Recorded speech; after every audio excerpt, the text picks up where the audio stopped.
So hello everyone welcome back to my channel र आजको video के टपिकको बारेमा तपाईले थम्बनेल टाइटल हेरेर सबै कुराहरु थाहै सक्नुभयो होला। यस गाइस अहिले तिहारसँगै नेपाली सोशल मिडिया प्लेटफर्महरुमा चाहिँ कन्ट्रोभर्सी चाहिँ आइरहेको छ। र अहिले यही कन्ट्रोभर्सी रिगार्डिङ चाहिँ धेरै नेपाली टिकटकर युट्युबरहरुले चाहिँ आफ्नो ओपिनियनहरु चाहिँ राखिराख्नु भएको छ र प्याराडाइम टिभीको केही एपिसोडले गरेर चाहिँ क्रिकेटर, सिंगर, भ्लगरहरुलाई चाहिँ एफेक्ट गरेको चाहिँ देख्न सकिन्छ। कति जना एकदम धेरै स्याड हुनुहुन्छ भने कति जना चाहिँ एकदम धेरै रिसाइराख्नु भएको छ। हाम्रो ब्लग पनि एकदम धेरै रिसाउँदै उसब सापकुटालाई चाहिँ ह्यापी कुकुर तिहार भनेर चाहिँ भन्नु भएको छ। हाम्रो ब्लग पनि एकदम धेरै रिसाइराख्नु भएको छ प्याराडाइम टिभीको केही एपिसोडहरुलाई लिएर अनि अरु पनि नेपाली टिकटकर युट्युबरहरुले चाहिँ आफ्नो ओपिनियनहरु राखिराख्नु भएको छ। तपाईहरु अगाडि आफै हेर्न सक्नुहुनेछ है त।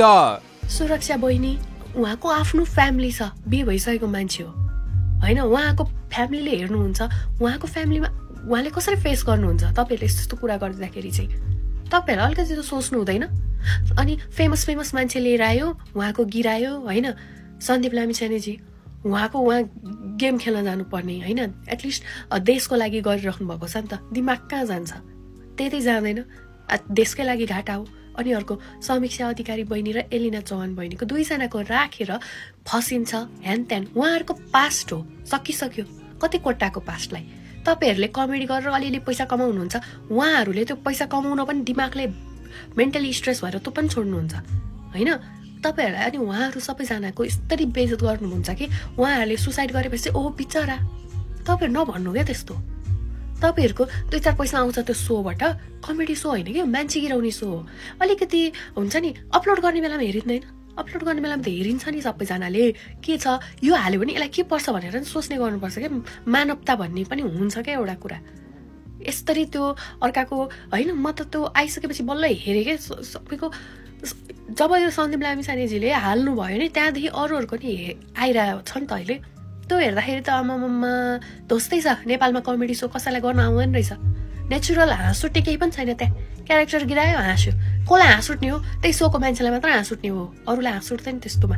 यो मुलाहरूले फेरि के भन्छ हो सुरक्षा केसीलाई? के भनौँ, समुद्र राम्रो छ, रुख पनि ठाडै छ त्यहाँ।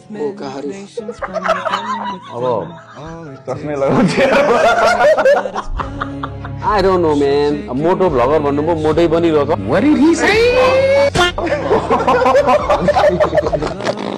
उहाँले भने मैले यिनीहरू कमेडियन हो, त्यो आफ्नो ठाउँमा छ होइन। तर कमेडी कस्तो ठाउँमा गर्नुपर्छ र कस्तो व्यक्तिलाई गर्ने भन्ने त थाहा हुनुपर्छ होला नि त। एउटा केटी भएर विदेश घुम्न गएर नेपालको नाम रोशन गरिरहेको छ सुरक्षा केसीले। तिमीहरू मुलाहरूले के गरेको छ ल भन त? एउटा स्टुडियो बनाएको छ, त्यहाँ दुनियाँ मान्छेहरूलाई ल्याएर छाडा शब्दहरू बोलेर तिमीहरूले भिडियो बनाएर हाल्छौ युट्युबमा, त्यति होइन तिमीहरूको। अनि यहाँ चाहिँ सुरक्षा केसीलाई देखाउँदै मोटो सिधा ठुलो के भनेर तिमीहरूले कमेन्ट गर्न तिमीहरूलाई लाज लाग्दैन? अहिले भर्खरै हामीले सन्दीप लामिछानेलाई यो केटीहरूले के भन्यो भनेर भिडियो बनाएको त यार। यतापट्टि यो बुढाहरूले दिइसकेको रहेछ सुरक्षा केसीलाई। यिनीहरूलाई अलिकति लाज लाग्दैन यार? जसलाई पनि ह्या हु गर्दै उडाउनको लागि। ए यार कमेडी गर्ने हो होइन, तिमीहरूको कामै कमेडी गर्ने हो होइन। तर कस्तो व्यक्तिलाई कमेडी गर्दैछु भन्ने त थाहा हुनुपर्छ नि त यार। के बोल्दैछु भन्ने त थाहा हुनुपर्छ नि त। जे पनि कमेडीमा लड जोड दिनु त मिल्दैन होला नि त यार। यो उत्सव ब्रोलाई सबैले चिन्छ होला नि त, कमेडी दरबारको। यो भिडियो हेर्नु होला नि त। उत्सव ब्रो, तपाईले सुरक्षा केसीलाई के भन्नुभएको, के गर्नुभएको? तपाईँ एउटा कमेडियन हो है। र सुरक्षा केसी तपाईँ जस्तो नेरो माइन्ड पनि छैन, पढे लेखेको एजुकेटेड मान्छे हो है। ऊ मोटो ब्लग हो। उसले देश विदेश घुमेर विदेशमा बसेको मान्छेलाई ठाउँ देखाइरहेछ, आफ्नो इस्टाब्लिस गरिरहेछ। तर अहिलेसम्म कसैलाई चाहिँ मजाक गरेर चाहिँ भिडियो बनाएको छैन। तपाईँले उसब ब्रो, तपाईँले के भनेको? यो अलिकति तपाईँ पनि सोसल मिडियामा आएको मान्छे, तपाईँ टेलिभिजनमा आएको मान्छे है। तपाईँको घरमा पनि एउटा दिदी बहिनी भएको त सुस्तो आफै सोच्नु त। सुरक्षा बहिनीलाई के भन्नुभयो तपाईँले? अलिकति तपाईँसँग कमन सेन्स छैन ब्रो। सुरक्षा केसीको र हाम्रो एजको त तपाईँ त लगभग हाम्रो बाउ बराबरको मान्छे हो क्या दाइ। तपाईँ रोस्ट के गर्ने हो, कमेडी कहाँ गर्ने हो भने तपाईँलाई याद आउँदैन दाइ? अलिकति त यो फिल गर्नु न। तपाईँको भिडियोले चाहिँ तपाईँका पनि दिदी बहिनीले हेर्छन्, अरू पनि दिदी बहिनीले हेर्छ भनेर त फिल गर्नु क्या ब्रो। केही कुरा त तपाईँले हामीले तपाईँलाई हेर्दै आएको, आज तपाईँले नै आज यस्तो भनिदिने। त्यही पनि सुरक्षा केसीलाई। सुरक्षा केसी कस्तो मान्छे तपाईँलाई थाहा छैन? ऊ नेपालको नम्बर 1 इमान्दार, बोल्न जान्ने, कहाँ कति बोल्नुपर्छ, मोटो ब्लगर हो। अलिक सोचेर बोल्ने हो कि सब ब्रो। सन्दीप लामेछानेलाई केही अनुहारका सुन्दरीहरूले यो तिहारमा भाइ बनाउने भएका छन्। You heard it right guys. तर भाइटिका नै भन्नुपर्दा सन्दीपजीलाई चाहिँ होइन, हामी 18 भन्दा अब हो नि त।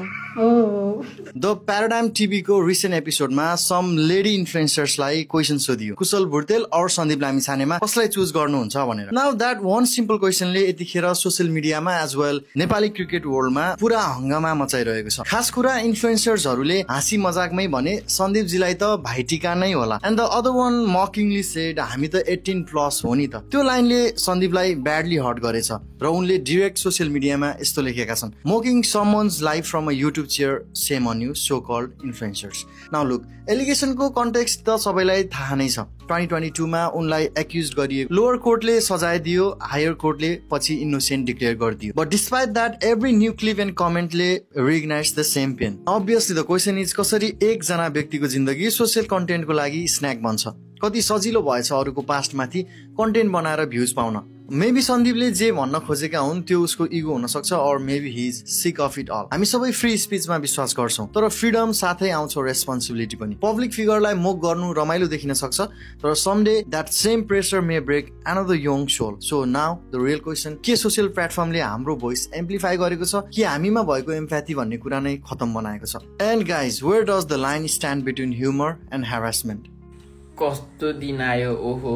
टिकटकमा नाच्नेले चाहिँ जसलाई चाहिँ तेरो कन्टेन्ट के हो भनेर सोध्यो भने पनि खै म त केटी हो, जे गर्दा पनि लाइक आइहाल्छ भन्ने जस्तोले चाहिँ देशको लागि गेम खेलेर जितिरहेको होइन, देशलाई जिताइरहेको, विश्वमा अब नाम राखिरहेको मान्छेको चाहिँ बिल्ला हान्न खोजिरहेको हुन्छ। एकचोटि त अनि सन्दीप दाईलाई साइडमा राख अनि पब्लिकबाट जा, एकजना पनि तँबाट दिदी फोटो खिचौँ न बिग फ्यान भनेर आयो भने, सन्दीप दाईलाई छोडेर तँबाट आयो भने मलाई भन्। 18 हामी त 18+ आफूले आफूलाई अनि इनोसेन्ट प्रुभ गरिसक्यो त, कोर्टले पनि इनोसेन्ट प्रुभ गरिसक्यो त। कि त झ्यालबाट हेर्न कति लुकेर के साइकी आफूले आफूलाई होइन जोस् यस्तो भनिदिन्छु, अनि अरूले वाह कस्तो कुल, ओ यसको ह्युमर त दामी रहेछ यार भन्छ भनेर भने कि होइन खाइस। अब एउटा क्रिकेटरलाई भगवान बनाउने काम गरिरहेछ यार, बुद्धि छैन है, दिमाग कहाँ छ है तिमीहरूको है? तिमीहरू जे कुरामा पनि प्यातर प्यातर प्यातर मात्र बोलेर हुन्छ है। त्यो ती 2-3वटा फुच्चीले के भनेको छ र युट्युबमा के भनेको छ र? यो केटालाई म छान्दिनँ, यो क्रिकेटरलाई छान्दिनँ, अर्कोलाई छान्छु होइन, यस्तो त्यस्तो भनेर भनेको छ। त्यति भन्न पनि नपाउनु, हाँस्न नपाउनु। अब के गएर चाहिँ यही क्रिकेटरसँग चाहिँ म गएर चाहिँ सुत्छु, म बस्छु, मलाई टपटप गर, जेसुकै गर, यही गर राम्रो छ भनेर भन्ने होइन।